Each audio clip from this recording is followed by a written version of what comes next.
Now on Ukraine.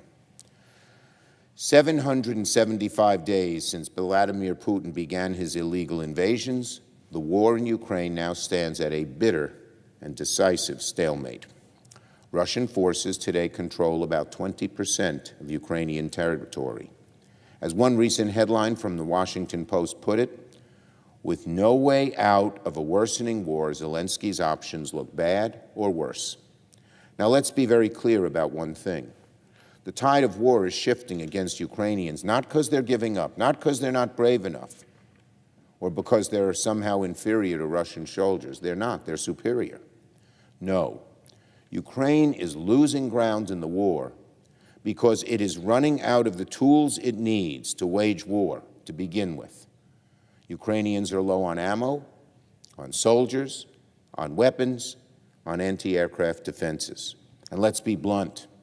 The biggest reason Ukraine is losing the war is because here in the United States Congress, the hard right has paralyzed the United States House of Representatives from taking necessary action. That's it. Plain and simple. No ands, ifs, or buts. It has now been 56 days since the Senate passed a national security supplemental with robust military aid to help Ukraine. It passed with just about every Democrat and close to a majority of Republicans voting for it. This package could mean the difference between victory and defeat for Ukrainian fighters. In fact, President Zelensky himself said as much when he spoke to the Senate in December.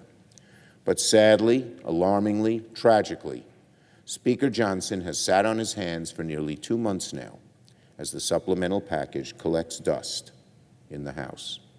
House Republicans have refused to move because an increasingly vocal pro-Russian, pro-Putin minority seems to be running the show within their ranks, a contingent that takes its marching orders directly from Donald Trump. And as one former House GOP member called them, they are like the Putin wing of the Republican Party.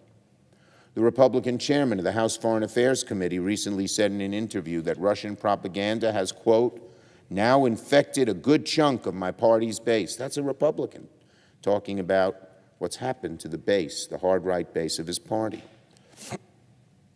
Even the Republican chairman of the House Intelligence Committee admits that some within his own party are becoming evangelists of Russian propaganda. As he said just a few days ago, we see directly coming from Russia attempts to mass communications that are anti-Ukraine and pro-Russia messages, some of which we even hear being uttered on the House floor. That's what the Republican chair of the House Intelligence Committee said. We're hearing pro-Russian messages being ushered on the House floor. Ronald Reagan is rolling in his grave. Speaker Johnson has to decide for himself whether or not he'll do the right thing for Ukraine and for America, or if he'll allow MAGA Republicans and the Putin wing of the Republican Party to hand Vladimir Putin the victory he seeks. History, Speaker Johnson, is watching. History is looking right over your shoulder. Do the right thing.